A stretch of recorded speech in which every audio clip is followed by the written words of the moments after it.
bit smaller than the neighbor Montrachet, and a lot smaller than Battard Montrachet as well. And comparing with both Battard and Montrachet, the number of owners in Chevalier Montrachet is also lower. I would say about a dozen, not more than that. And as a matter of fact, Chevalier is maybe not as known as the other ones because the visibility is smaller, as I said. But for me and for many of my colleagues, Chevalier is one of the best, if not sometimes better than Montrachet itself, because of the finesse, of the delicatesse of this vineyard, which is slightly above, with more Bathonian type of limestone.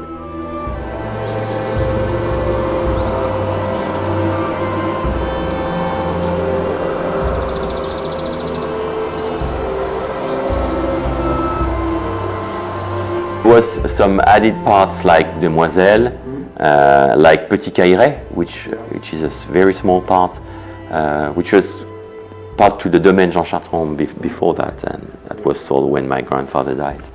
And this little part was from Cailleret Premier Cru, upgraded to Chevalier in '74, and Demoiselle was before that, in the 30s, late 30s.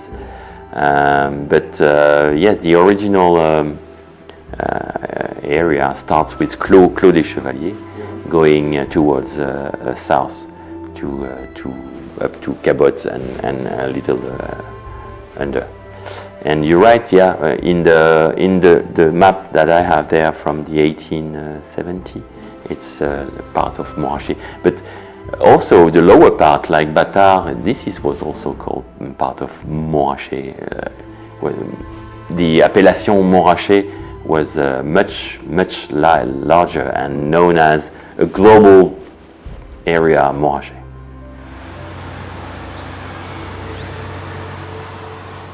Because of the homogeneity of the terroir, which, like Demoiselle, remains on the same geology than the rest of the Chevalier Montrachet above. So near La Cabotte, the terroir is more like a platform. So it's so there might be a little influence that because there's no the water drainage might be different from the northern part, from the Leroy, Collin, Chartron, and Demoiselle area. Yes, but in terms of subsoil, yes, we are on the same type.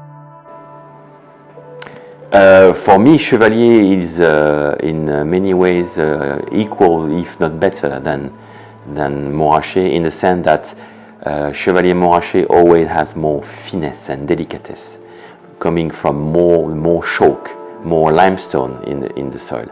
As I said, you have Bathonian white type of limestone in the Chevalier, whereas in Montrachet you have more red limestone, which is different.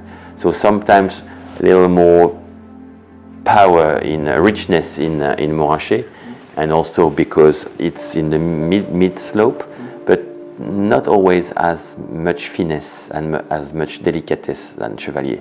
But if you really want to feel that finesse and delicatesse, you better wait for a bit long. So you won't see the difference before 10 years. And I was quite fortunate to taste some Chevalier, old Chevaliers, not only from us, but also from Bouchard, from Niellon, for instance, which were beautiful. But I like the finesse, I like the delicatesse of the wine. This is the profile of wine taster that I am. Some other would prefer Battard Montrachet or Montrachet because they prefer wine which have more richness, more power. Just for sure. The problem with Chevalier is so small that in general the quantities are very small, and lots of the people who I know would drink their Chevalier quite early because they don't have much.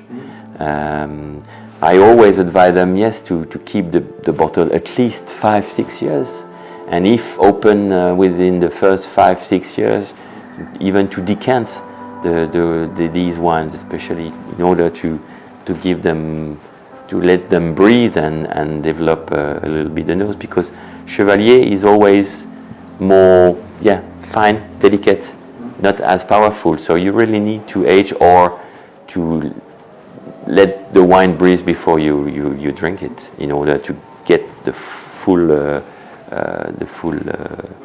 panel of aromas.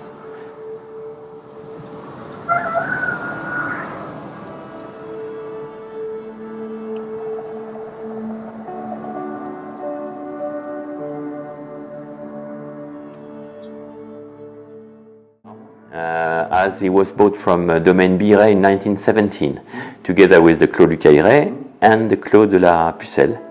I have a map from that time with all the different parcels which were bought, yes, 1917. Oh, so there was always this part with, from Clos des Chevaliers, which was point 70 at that time, plus the little part on the right-hand side, le Petit Cailleret. So in total, that was nearly 1 hectare, yes, 0.8. And when my grandfather died, so the part of the Petit Cailleret, what we call Petit Cailleret, was sold, as well as a few rows to La Loubise-le-Roi, which is now my neighbor on the left of Clos des Chevaliers. And still now we have 0.52 of this, so 12 ouvres of Chevalier. So we are still among the largest owners. Bouchard is the largest, I guess, I mean, for sure. But we are a little behind.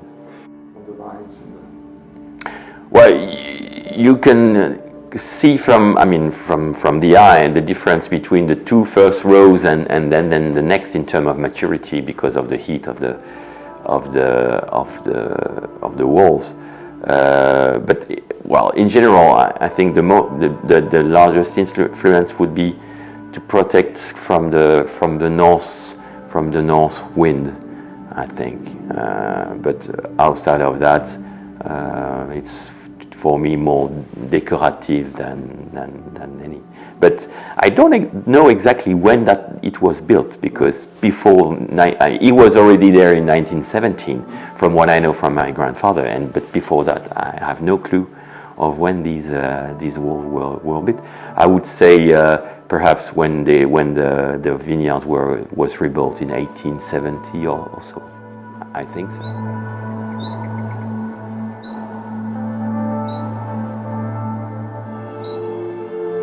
Yes, there are always some transactions, not a lot, because we're talking of Grand Crus, but as you said, lots of people who do not have Grand Cru would have a little négociant business and would buy 1 or 2 barrels, and we doing exchange with other owners having Grand Cru.